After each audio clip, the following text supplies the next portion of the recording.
ociosidade dos trabalhadores provoca a vigilância dos mordomos, e as leis transitórias do mundo refletem animosidade e desconfiança. Seus braços estacionam, as oficinas adormecem.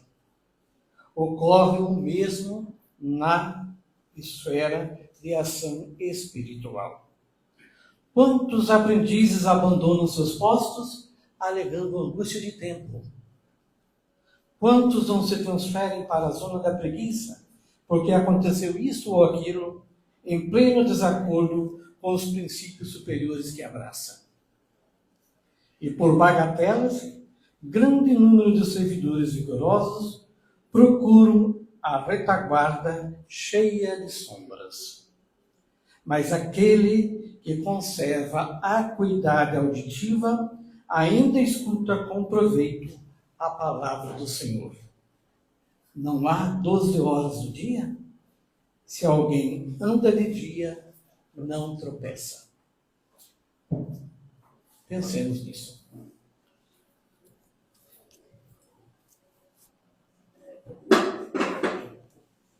Obrigada. E agora, gente, vamos silenciar nossa mente, nosso coração, elevar o pensamento a Deus. Obrigada, meu Deus, por estarmos aqui mais uma vez, por estarmos nesta casa para ouvir a palavra de Jesus, para segui-lo, Senhor, para tentar segui-lo a cada dia da nossa vida, para tentar colocar em prática seus ensinamentos. Que a nossa prece de hoje, que vamos fazer agora, através do Pai Nosso, possa chegar onde nós não podemos ir. Possa chegar a todos os irmãos necessitados, encarnados e desencarnados. Pai nosso que estás no céu, santificado seja o vosso nome. Venha a nós o vosso reino, seja feita a vossa vontade, assim na terra como no céu. O pão nosso de cada dia nos dai hoje. Perdoai as nossas ofensas, assim como nós perdoamos a quem nos tem ofendido. E não nos deixeis cair em tentação, mas livrai-nos do mal. Amém. Que assim seja. E agora, convidamos a nossa irmã Cristina para palestrar na noite de hoje.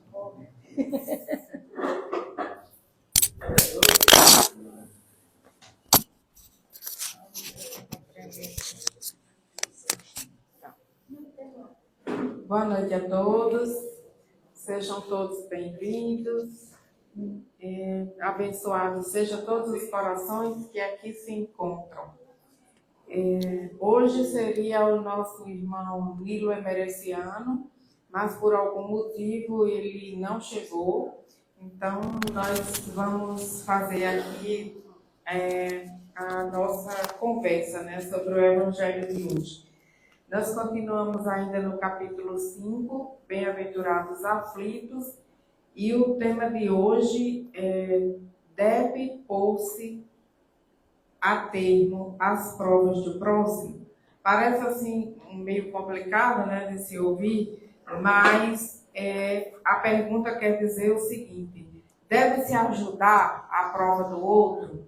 Deve-se colaborar quando vê o outro na dificuldade ou deixar ele por conta própria? E começa esse evangelho com uma pergunta, né?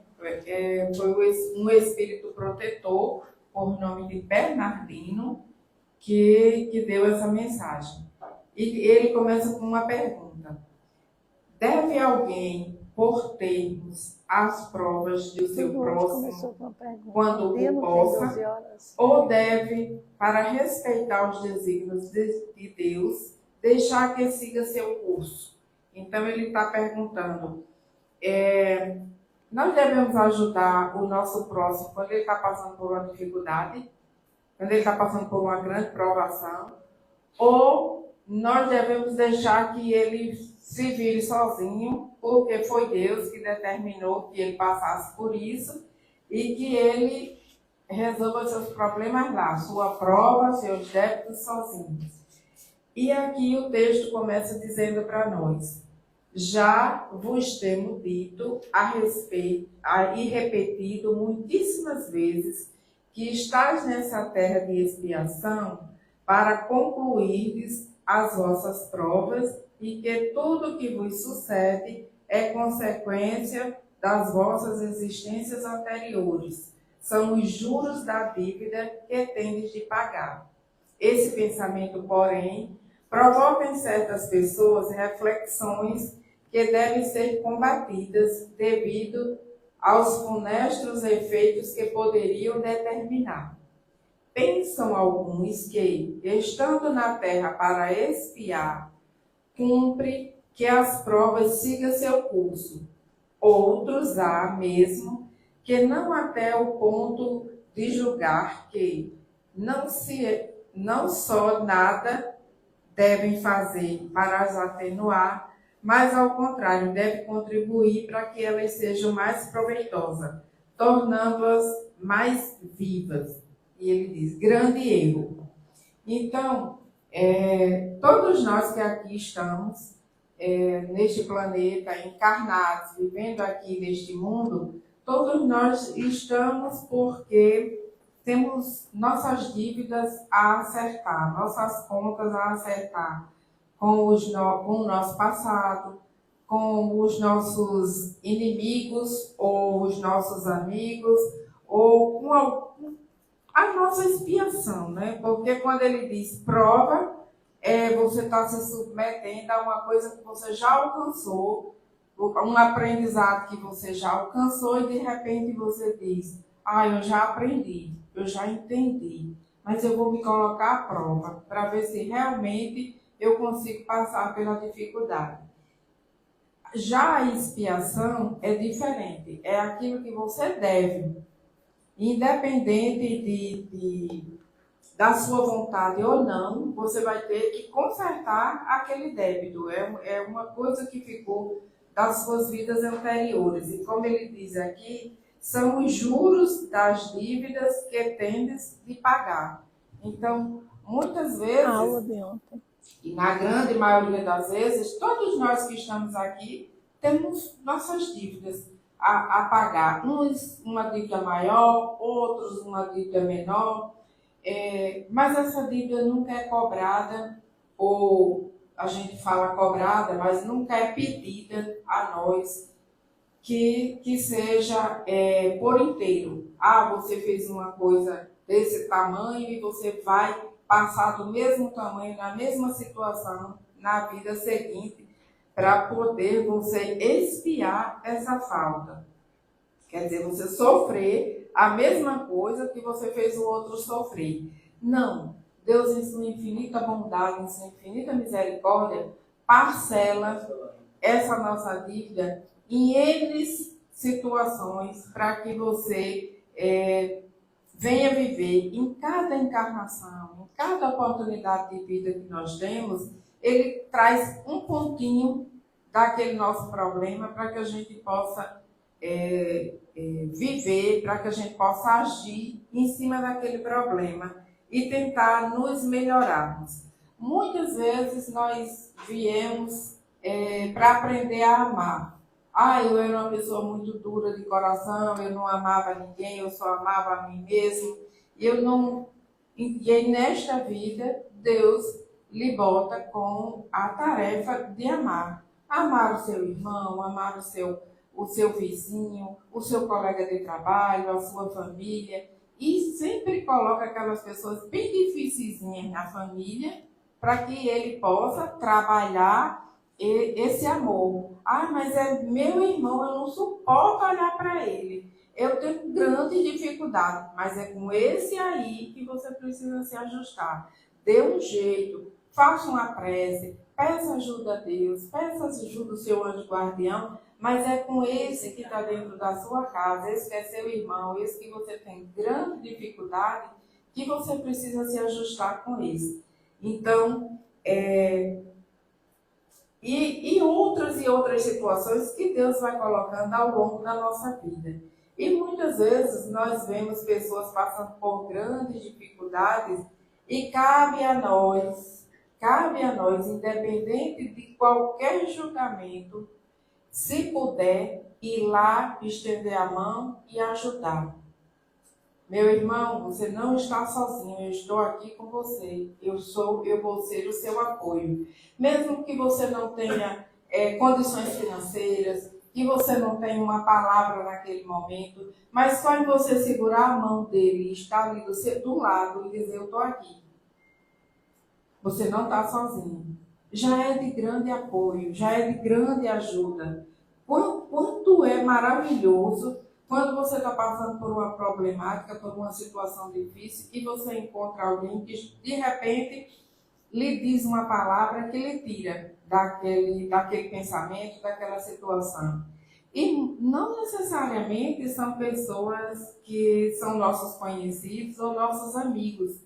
Quantas vezes acontece de você estar em algum lugar enfrentando um problema, tentando resolver, sua cabeça está a mil, e passa uma pessoa por você, coloca a mão no seu ombro e diz, Jesus te ama.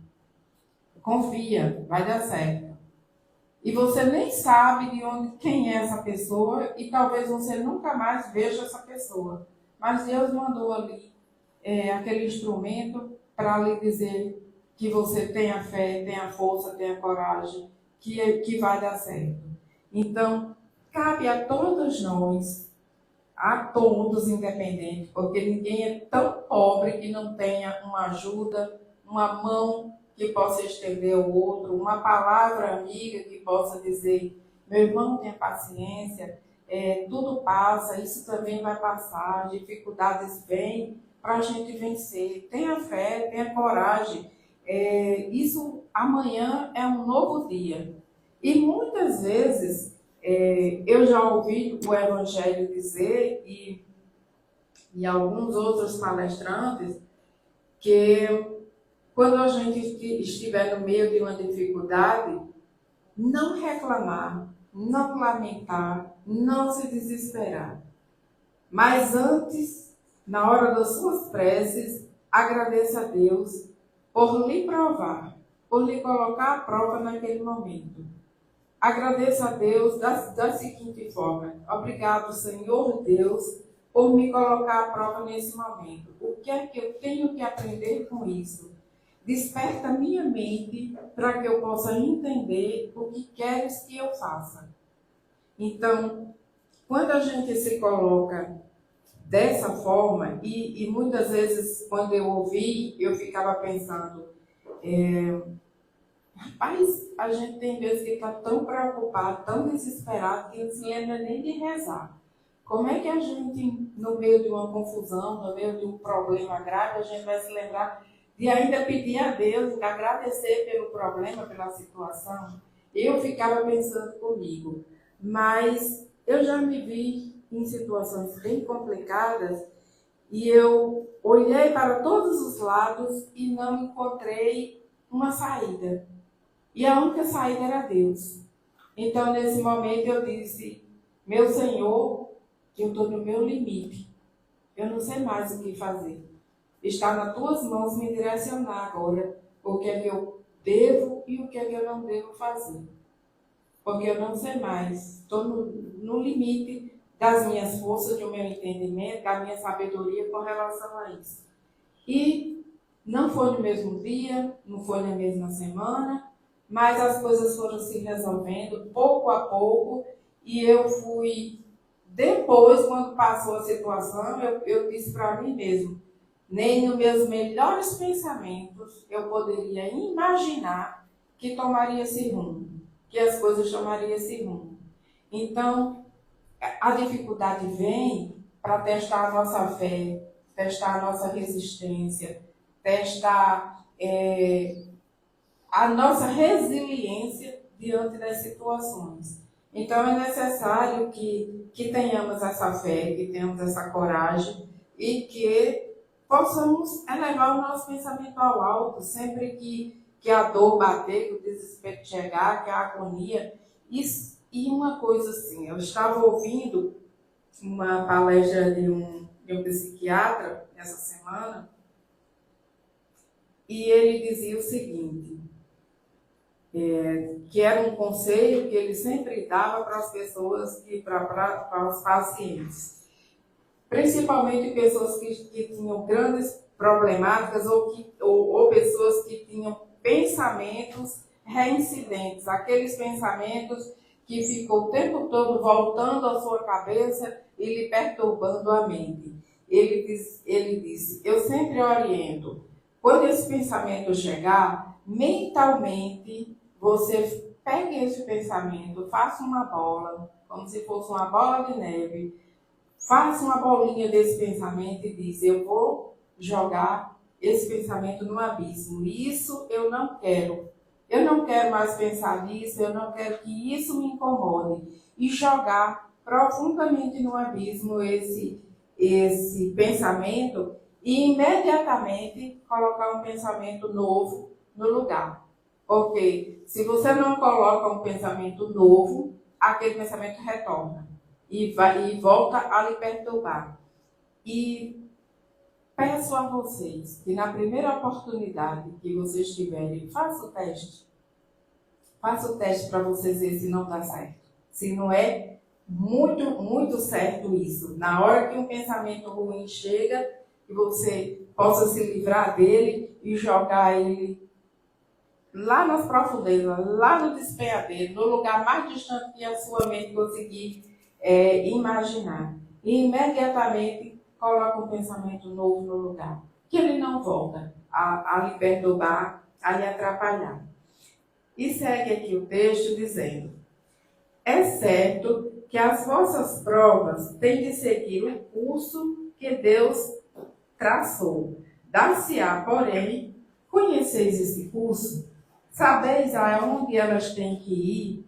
E se o vosso Pai misericordioso não terá dito ao sofrimento de tal ou de tal dos vossos irmãos, que isso não irá mais longe? Sabeis, se a providência não vos escolheu, não como instrumento de suplício para agravar os sofrimentos de um culpado, mas como um bálsamo da consolação para fazer cicatrizar as chagas que a sua justiça abrira, não digais, pois, quando virdes alguém atingido, um dos vossos irmãos, é a justiça de Deus, não importa o que eu faça, deixa que siga seu curso. Então, o que ele está dizendo aqui para nós? Que a justiça de Deus vai acontecer sempre, porque há uma lei natural, né, uma lei universal, que todos nós devemos nos enquadrar nessa lei. Querendo ou não, quanto mais a gente resistir,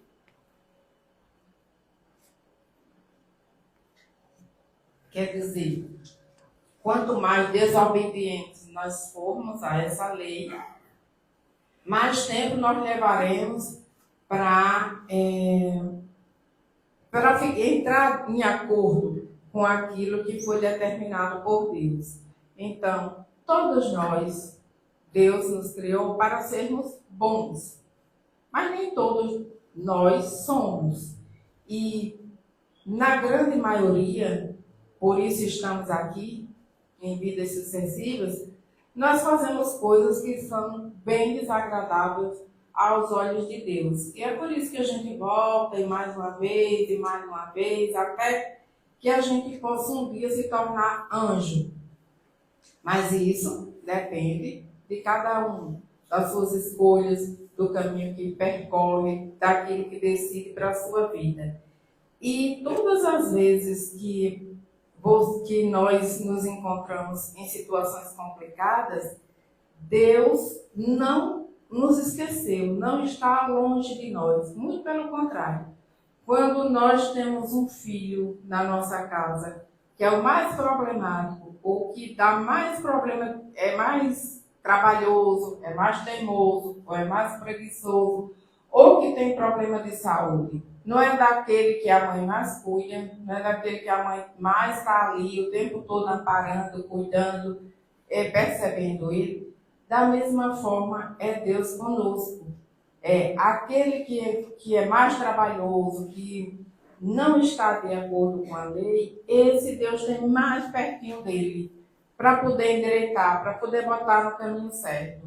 Aqueles que já estão melhorzinhos, que já conseguem caminhar com as próprias pernas, já vão seguindo normalmente. E ele diz aqui, né, que quando a gente vê uma pessoa sofrendo, que a gente não critique ou faça julgamento do tipo, o que foi que essa criatura fez para passar por isso? Ele está passando por isso porque ele merece. Alguma coisa ele fez para poder estar passando por isso. Ou a justiça de Deus não falha. Então, Deus não dorme. Se ele está passando por isso, é porque a justiça de Deus é perfeita. Nós nunca devemos ter esse tipo de pensamento e muito menos expressar para nós mesmos ou para outras pessoas esse tipo de julgamento. Porque tem um ditado bem antigo lá atrás: atire a primeira pedra quem não tiver pecados. Quem de nós pode apontar o dedo para o outro e apontar as falhas do outro como sendo piores do que as nossas ou colocar um julgamento dessa natureza? Que a justiça de Deus seja feita. Ele merece pelo que ele está passando. E nós? E nós? O que nós já fizemos o tempo inteiro, o que nós já fizemos em nossas vidas anteriores e estamos fazendo nas nossas vidas atuais e que pedimos a misericórdia de Deus todos os dias, que fazemos prece e pedimos que Deus nos perdoe e nos deixe seguir. Como é que Deus pode nos perdoar, se nós não perdoamos o outro? A própria oração que o Senhor nos ensinou, que Cidinha fez aqui no altar, na mesa há pouco, ela colocou perdoar, assim como nós perdoamos aqueles que nos ofenderam. Então, nós só podemos ter o perdão de Deus à medida que nós também aprendamos a perdoar. E segue o texto aqui do Evangelho de hoje. Dizei antes, vejamos que meios o Pai misericordioso me pôs ao alcance para suavizar o sofrimento do meu irmão. Quer dizer, no lugar de atacar, de criticar ou de julgar, você se perguntar que meios Deus colocou nas minhas mãos para que eu possa suavizar o sofrimento do meu irmão. Vejamos se as minhas consolações morais, quer dizer, as minhas palavras, o meu apoio, o meu amparo material e os meus conselhos poderão ajudá-lo a vencer essa prova com mais coragem, com mais energia, paciência e resignação. Então, é isso que a gente deve ter na nossa mente na hora de encontrar um irmão em dificuldade. Não criticar, não acusar. Nós sabemos que tem pessoas que demoram mais a se melhorar que as outras. E muitas vezes você já tem anos que cuida, que ajuda, que orienta, que tenta motivar e aquela pessoa não caminha. Sempre quando você pensa que ela vai dar um passo para frente, ela dá 2 para trás. E você fica, mas eu já estou cansado de ajudar essa pessoa. Mas ela não tem jeito. Tanto que a gente fala, tanto que a gente diz, mas não entra na mente dela, não entra no coração, ela não tem coragem, ela não tem força, ela não reage. E a gente sempre fica, muitas vezes, perdendo a paciência diante de tais situações. Mas, se a gente pensar no nosso Mestre Jesus, em nenhum momento nós vimos ele perder a paciência com nenhuma pessoa que tenha buscado ele para ser curado, para ser tratado. Em nenhum momento ele se recusou de atender a nenhuma pessoa que fosse. E agora, nesse momento, lembro eu de uma cena muito interessante, muito bonita, inclusive, que tem no filme, numa série, né? Os Escolhidos, The Chosen, Os Escolhidos, onde a gente vê Jesus mais próximo, aquele Jesus mais real, aquele Jesus que convivia realmente com a população. E quando ele chega num determinado vilarejo lá, que armam as tendas, e ele vai e começa a chegar pessoas para ele atender, e ele passa o dia inteiro atendendo pessoas. E os discípulos, né, se sentam, comem, conversam, discutem, trocam-se na fila para arrumar a fila para ninguém tomar a vez do outro. Aí, de repente, se levanta dois, vai lá na fila, fica organizando. Aí depois volta e diz, agora é a sua vez, vai organizar a fila. Depois mais dois, vai a sua vez.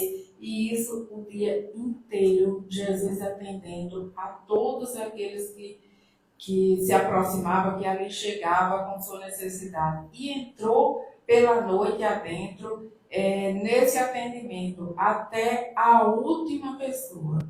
E quando ele saiu, quando terminou esses atendimentos, ele estava exausto, suava sangue, exausto, quase não conseguia caminhar, até que foi para a outra tenda, auxiliada pela sua mãe, e lá ela lavou os pés e ele adormeceu, né?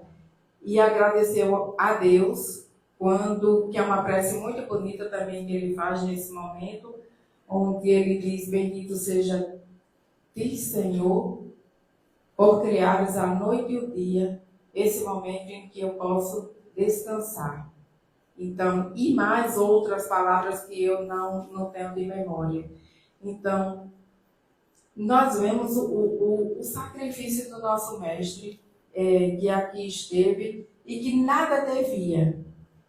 Mas ele nos ensinou da forma mais simples, mais humilde, mais caridosa possível, se colocando ali a serviço de todos aqueles que buscavam, até a última pessoa. Ele não separou, hoje eu vou atender 20, amanhã 30, e só posso atender essa quantidade de pessoas.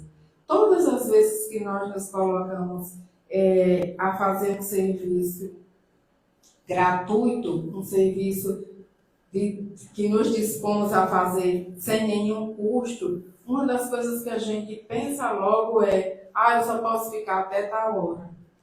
Eu vou, mas eu só vou tal dia, ou tal hora, ou só posso fazer até nesse momento.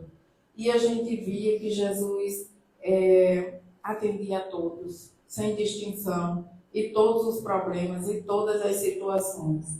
Então, ele coloca para nós, deu esse exemplo e deixou para todos nós, para que a gente possa trazer para a nossa vida no dia a dia.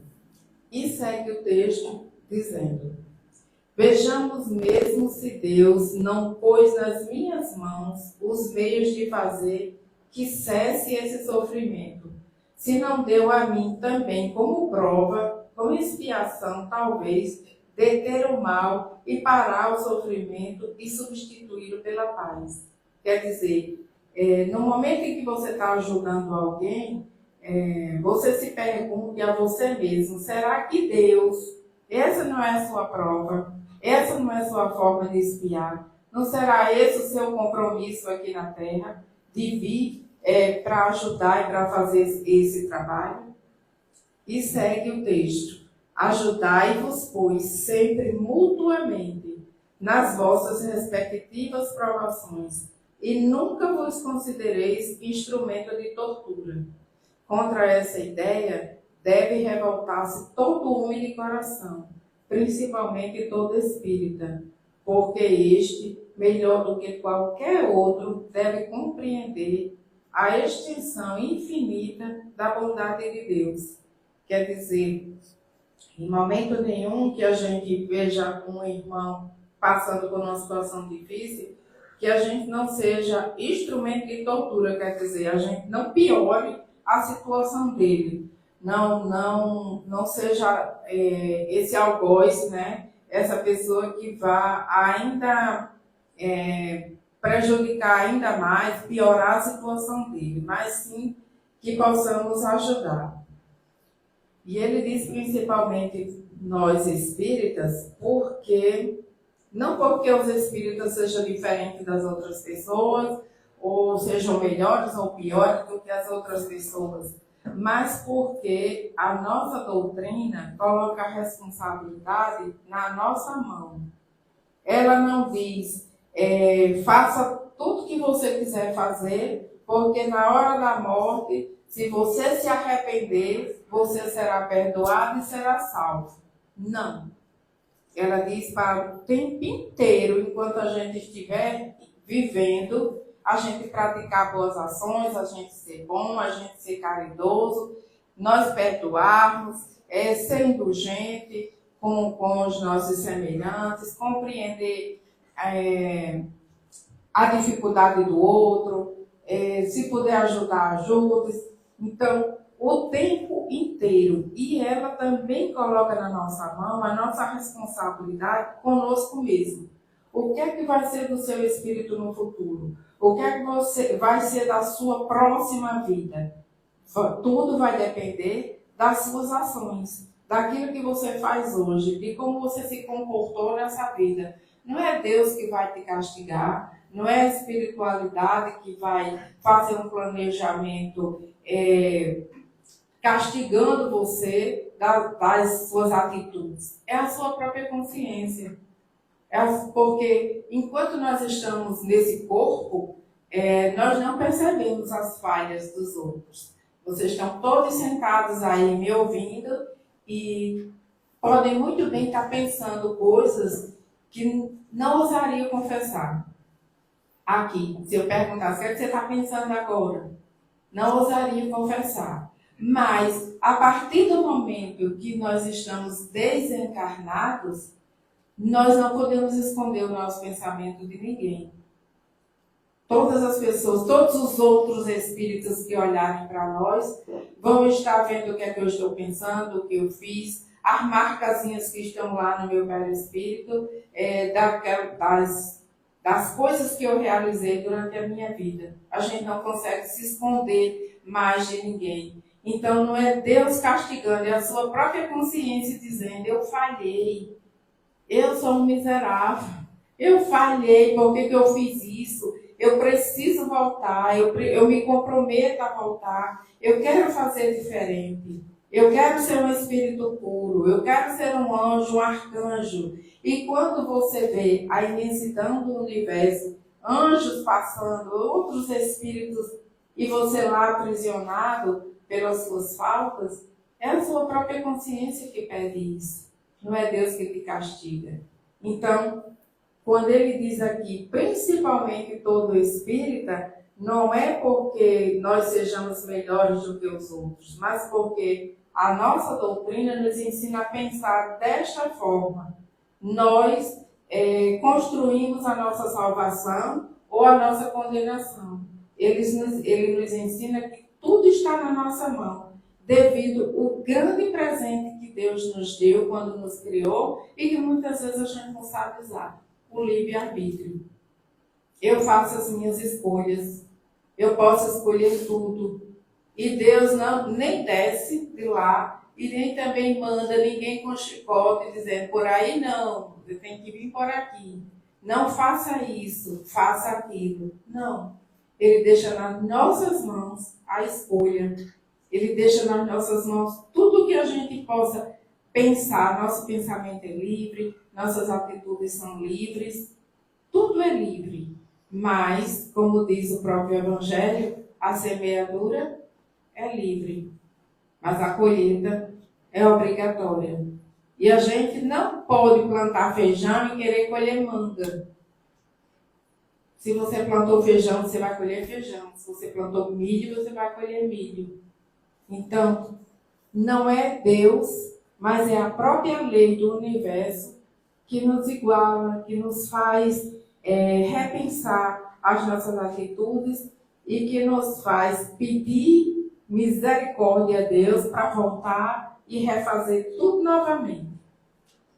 E segue o texto dizendo: deve o espírita estar compenetrado de que sua vida toda tem que ser um ato de amor e de devotamento, que faça ele o que fizer para se opor às decisões do Senhor, estes se cumprirão. Então, isso que eu falei ainda há pouco, aqueles que resistem, que dizem, não vou prestar atenção nisso não, quero saber de missa, de religião, de palavra de Jesus, eu não quero saber disso não, vou deixar para outra vida, vou curtir a minha vida, vou fazer aquilo que eu gosto de fazer, vou aproveitar. Então, tudo bem, você é livre para aproveitar, para fazer o que você quiser, ninguém vai te impedir.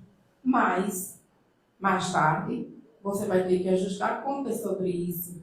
E, como diz a grande lei, um dia todos nós seremos anjos, uns vão subir bem rapidinho, né? Como se fosse num jato.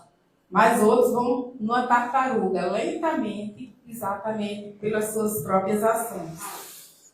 E segue o próprio texto. Pode, portanto, sem receio, empregar todos os esforços por atenuar o amargor da expiação, certo? Porém, de que só Deus cabe detê-la ou prolongá-la conforme julgar conveniente.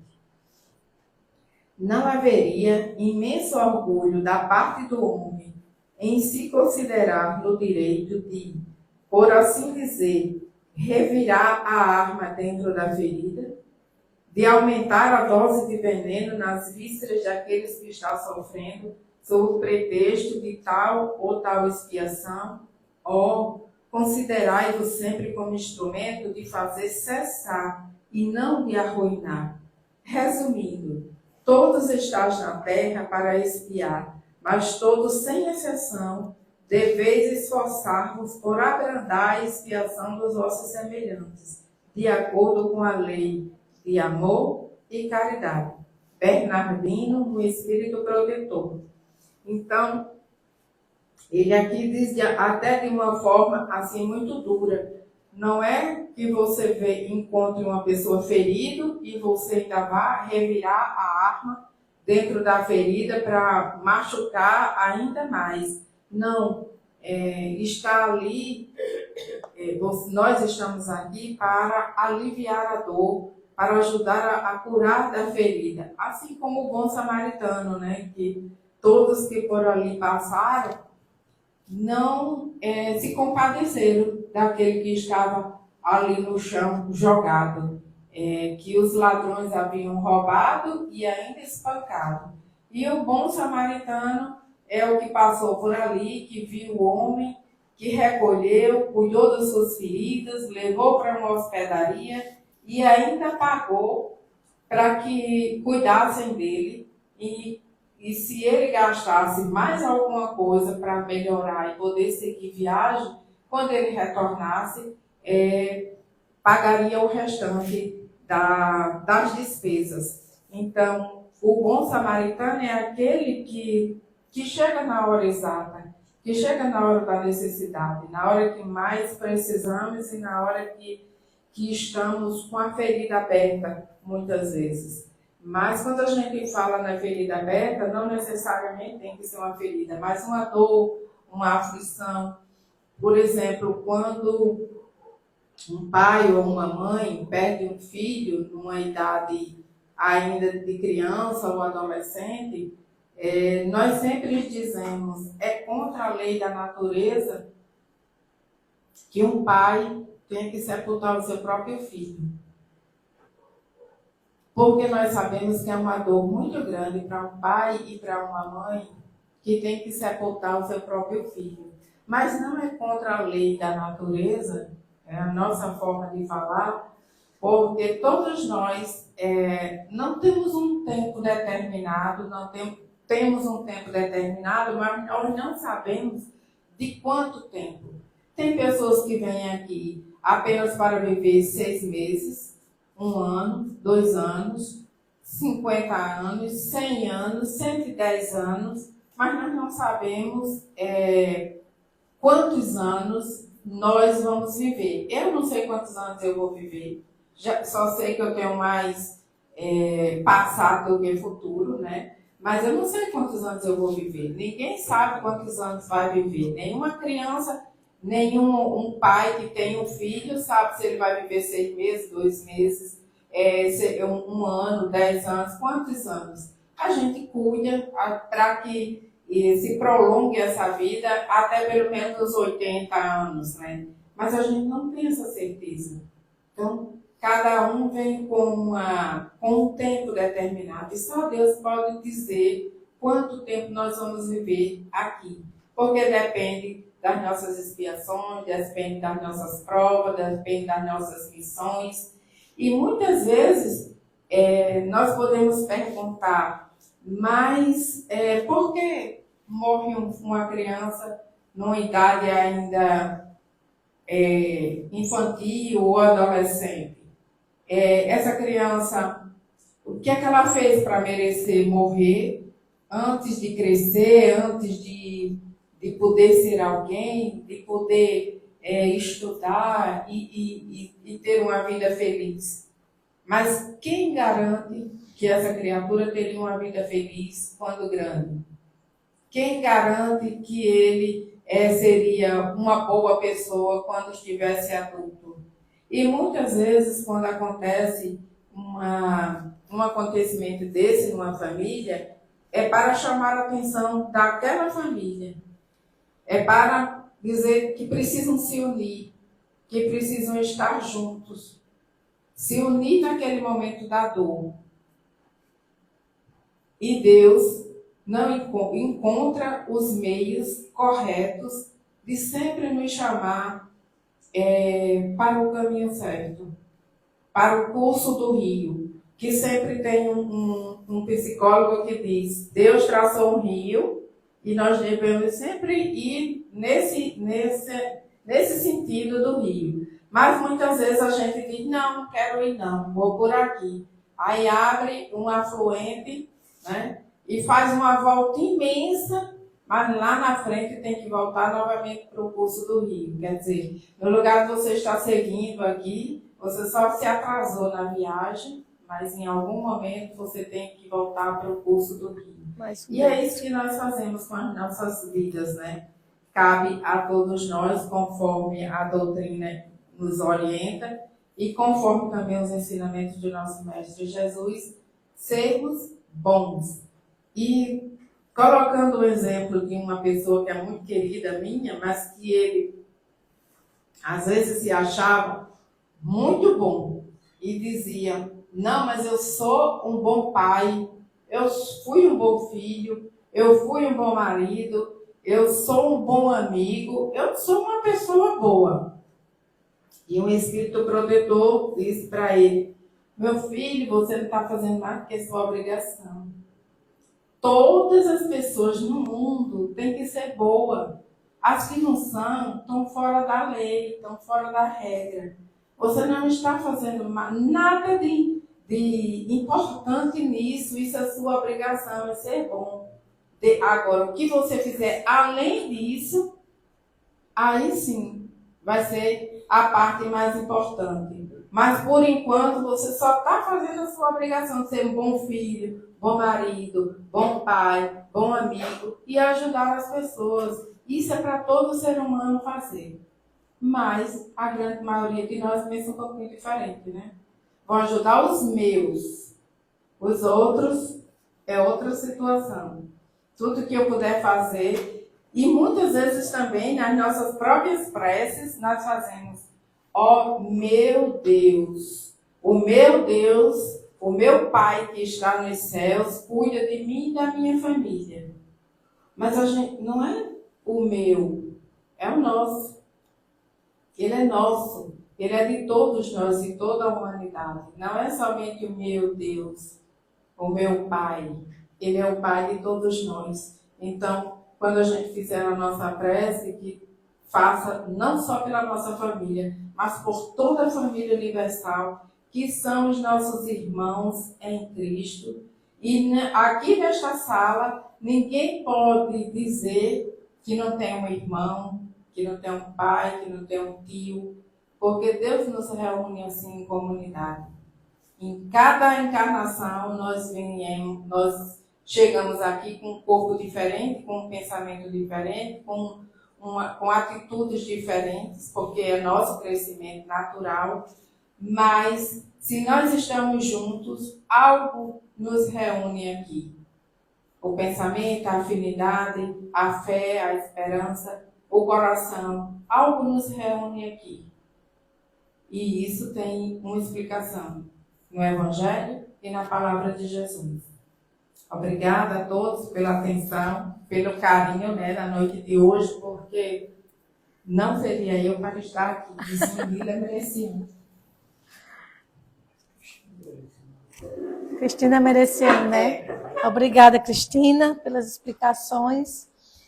Nós tivemos aí 2 mensagens, né, do exórdio e da nossa irmã Cristina, para sermos melhores. Que a gente possa sair daqui pensando, tem uma música, eu não sei cantar, tá?